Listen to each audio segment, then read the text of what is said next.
So hello everyone and welcome, my name's Alexander, this is the Comfortable Car Club, and today, Diagbox, finally. I bought the cable and I also got Diagbox, installed it on my computer, and I'm going to show you exactly what I did. Now, even though probably most people who are watching this are here for the Diagbox parts, I'd just like to very quickly address my regular viewers. You can just skip forward to the bit where I begin unboxing. Regular viewers, welcome back. You might have noticed from the title that I have chosen the SMEG unit for my head unit. Yes, the RNEG2/RT6 will give way to the SMEG Plus 4.2, or IV2, don't know which is correct. I did take your feedback into account, however, I would like to understand the logic behind those who were recommending Android. I don't understand that, because I had completely brushed aside Android head units as a possibility. Why?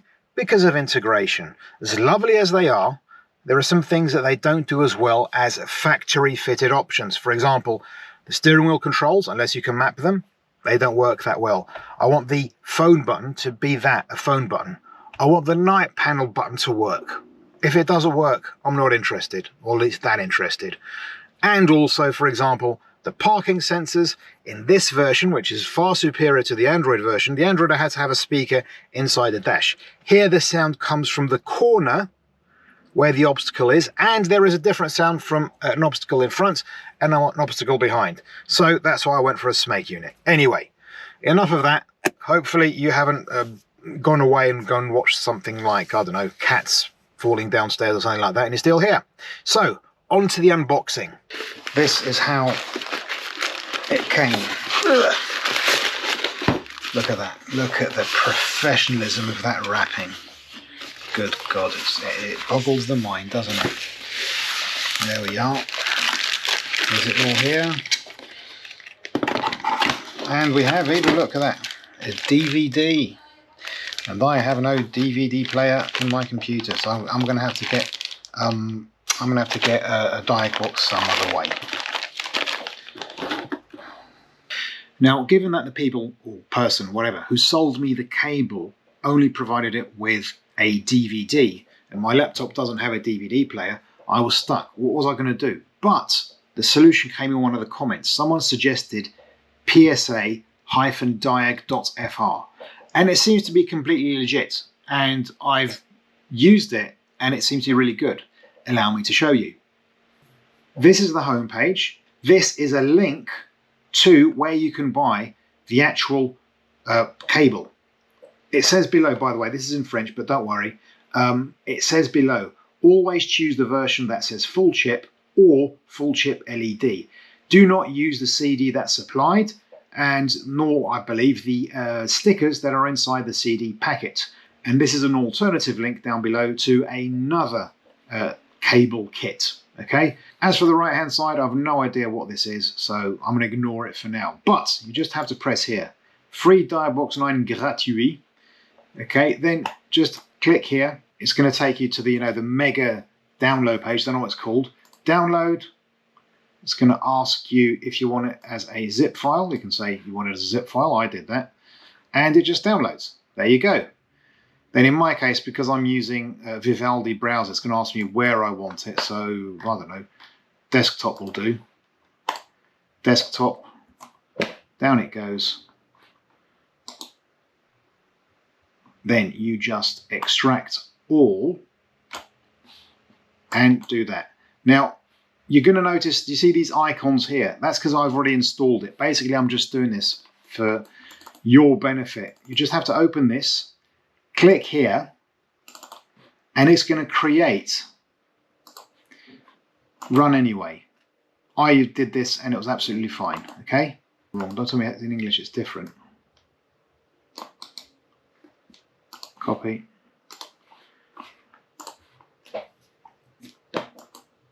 There you go. So what it does is create this folder with this file. You see C, install, and you're good. You just press this, wait. In this case, I said no. Okay, what I did, just said no, because if you say yes, it says we're gonna update the downloader, and then it does nothing, so you're just stuck. So I said no, and not just that, I go here to the actual download place, and instead of saying the latest, I put recommended. Click here, then press download, wait till I'm going to say allow to all of this stuff, then just wait until it's all done. Then it will start to install itself, and just follow the instructions. It's pretty easy. What's really good about this version is that it runs on Windows 10 and 11 no problem. There's no need for a virtual environment like the previous one that I installed. There's a video on it where it went horribly wrong, but in essence I actually installed it. I think it was a Windows 10 at the time, I'm not really sure, but most people said, oh, run a virtual environment. I installed a virtual machine on my computer so it would run Windows XP, but it turned out not to be necessary. So top marks for this. So I'm in the car with the computer and, most importantly, with the cable. So the cable comes with an interface to connect it via USB. Well, it wasn't a USB port, there's one on this side. Bang it.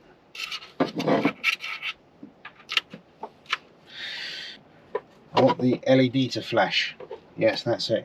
Is that visible? I think it is. And you open up this rubber covering, and you just slot in the cable. There we are. And here we are. I am going to initiate Diagbox. Clickety click. There we are. It says this, of course. Diagbox then will begin to initiate, etc. Just wait for a moment. Brand selection Citroen. Then C5 X7. We've got all sorts. Look, there's a Chinese C5, previous C5R. What's that? That's a refresh probably. C5 X7, that's what interests us. And now it's going to start talking to the car. Please enter a VIN. Are you kidding me? This is odd. Let's try again now with the ignition on. This is odd. Click. There we are, finally. So basically the car just had to be on. Connect to the internet and log on. No, thank you. Okay. I have no idea what I'm doing, that's the thing. Very quick but very important caveat. I still don't know how to use Diagbox properly. I still have to learn, and I'm going to do it at my own risk. And let me be very clear with this. Please take all I say and do with a massive chunk of salt, because I am still learning how to use Diagbox. I'm going to try not to screw up. If I do, I could probably brick my car, you never know, cause terrible damage. So be careful if you do this. If you install Diagbox, be very careful indeed. Make sure you know what you're doing. Do your research, all of that stuff, and especially don't take my word for granted. I am an amateur. I'm trying this out for myself, basically for the first time. So please keep that in mind.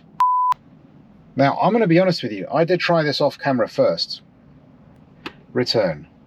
Yes, I'm going to terminate the session in progress. Good. There you go. Terminated the session. So basically that's it. This unit works. All is good. I finally have a functioning VCI cable, not the piece of crap that I was sold before. And I can do things, including, for example, programming the new SMEG radio, which is on its way with the VIN number of my car, which is, it's handy. The SMEG unit has been ordered, so has the screen, hopefully all the other accessories as well. The only one that's missing, and if you're watching and you know how to solve this, please let me know, and that's a little bit of trim that goes here instead of the radio. It's like this little storage area. I cannot find it. I've been looking all over for it. It seems to be out of stock everywhere, so if anyone can point me in the right direction, I would be Very grateful indeed. So that's it for this video. Hopefully it was useful. Thanks very much for watching. Please like, subscribe, share, all of that jazz, and I hope to see you in a future video. I bid you all farewell. And of course, click on the videos that are on screen now for more stuff to watch.